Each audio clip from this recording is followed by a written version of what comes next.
Assalamualaikum warahmatullahi wabarakatuh. Alhamdulillahirabbil alamin. Puji syukur kita panjatkan kehadirat Allah Subhanahu wa taala yang telah memberi kita taufik hidayah dan inayahnya sehingga kita dapat melaksanakan perkuliahan daring ini tanpa halangan suatu apapun. Salawat serta salam tetap terlimpahkan pada Nabi Muhammad SAW yang telah membimbing kita dari zaman kegelapan menuju zaman terang benderang seperti saat ini.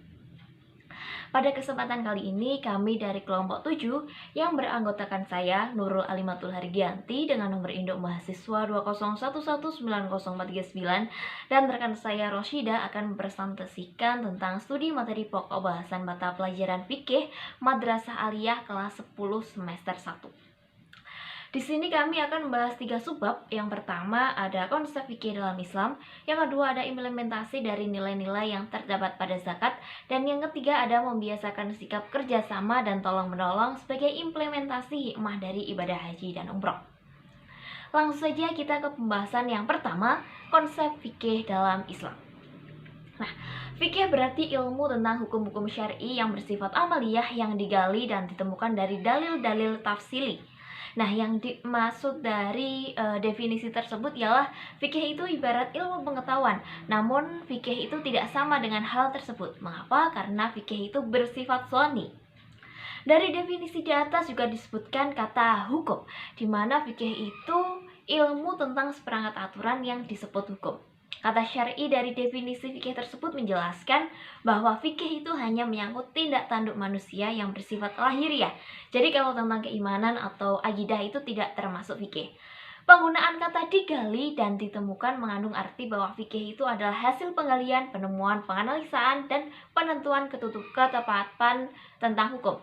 Dan kata tafsili dalam definisi tersebut menjelaskan tentang dalil-dalil yang digunakan seorang mujtahid dalam penggalian.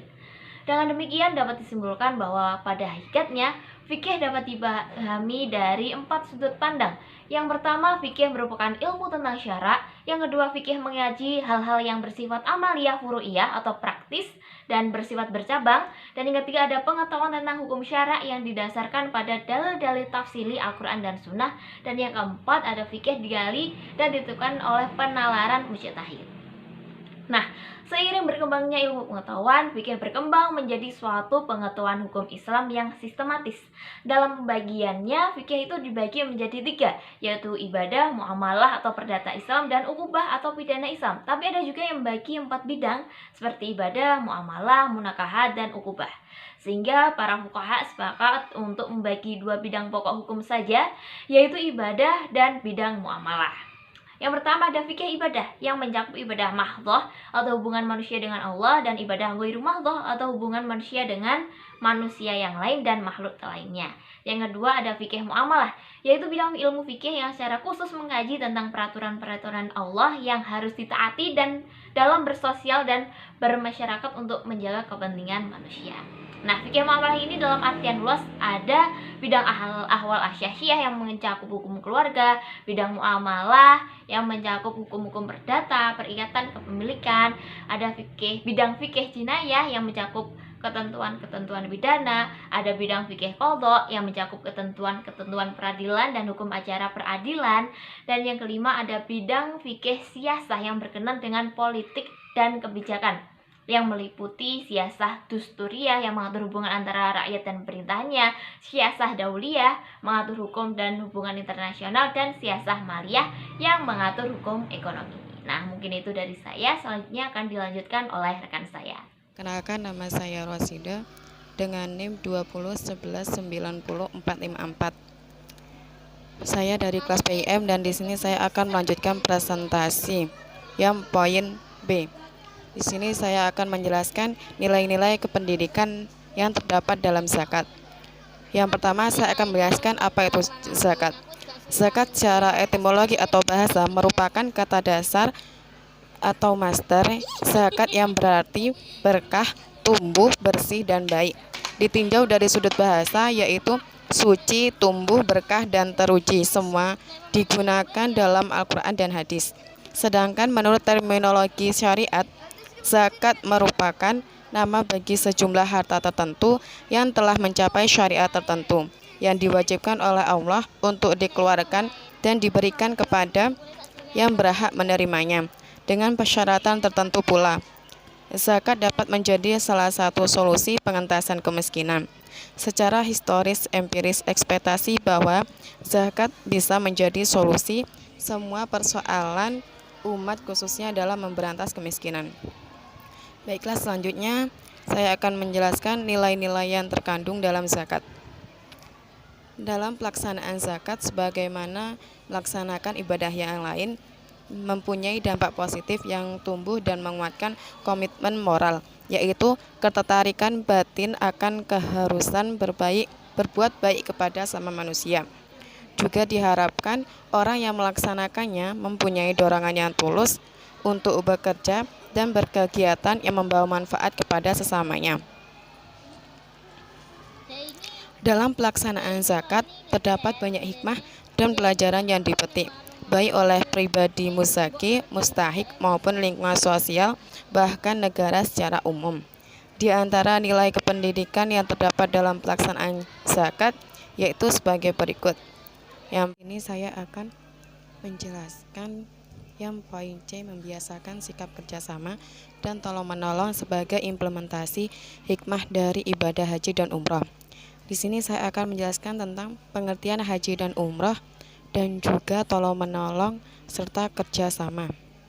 Baik, yang pertama, pengertian haji menurut bahasa ialah menuju ke suatu tempat berulang kali atau menuju kepada sesuatu yang dibebaskan. Sedangkan menurut istilah, berarti haji adalah beribadah kepada Allah dengan melaksanakan manasik haji, yaitu perbuatan tertentu yang dilakukan pada waktu dan tempat tertentu dan dengan cara tertentu pula.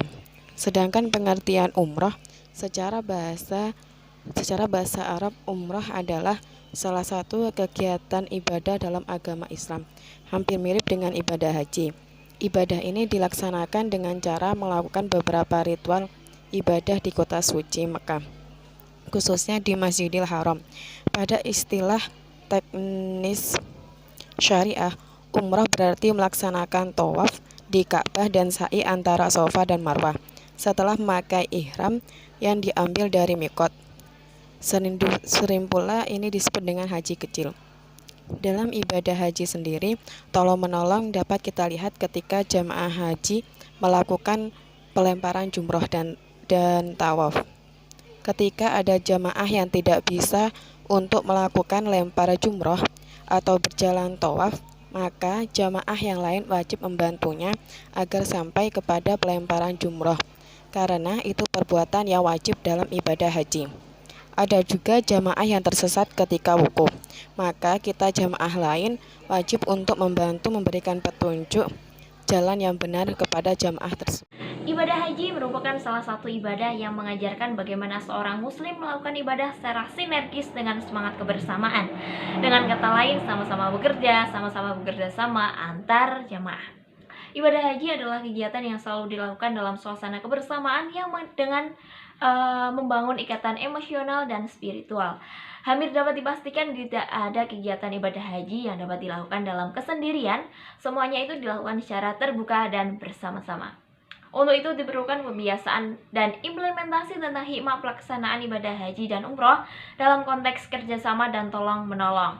Nah, pembiasaan kerjasama itu dimulai sejak masih anak-anak. Seperti yang pertama, yaitu doronglah anak untuk melakukan permainan-permainan yang melibatkan orang lain, yang melibatkan banyak orang. Tidak hanya permainan yang bersifat pribadi atau dalam pembelajaran itu bisa dengan berdiskusi. Dengan melakukan hal tersebut, maka anak akan terbiasa untuk bekerja dengan orang lain dalam menyelesaikan suatu hal. Anak terbiasa untuk berproses bersama anggota kelompok yang lain sehingga ia akan menganggap orang lain itu seperti teman seperjuangannya. Yang kedua, biasakan anak untuk berani bersosialisasi dengan siapapun, tidak hanya untuk kelompok anak tertentu. Dan yang ketiga, biasakanlah anak untuk belajar menghargai keberadaan orang lain yang mempunyai perbedaan dengan dirinya. Dengan demikian, anak mulai belajar mengenal bahwa realitas hidup ini hanya dihuni oleh orang-orang yang sama dengan dirinya. Sedangkan pembiasaan tolong-menolong itu seperti yang pertama, yang memulai dari hal-hal yang kecil. Yang kedua, memupuk rasa peduli terhadap orang lain.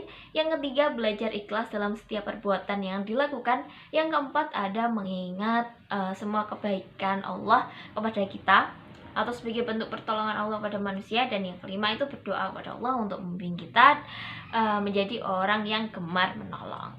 Sehingga dengan pembiasaan-pembiasaan tersebut, anak dapat bekerja sama dan menjadikan anak sebagai pribadi yang tidak egois dan dapat memahami bahwa ia itu tidak hidup sendirian. Nah, sekian dari kami, kurang lebihnya mohon maaf. Terima kasih. Wassalamualaikum warahmatullahi wabarakatuh.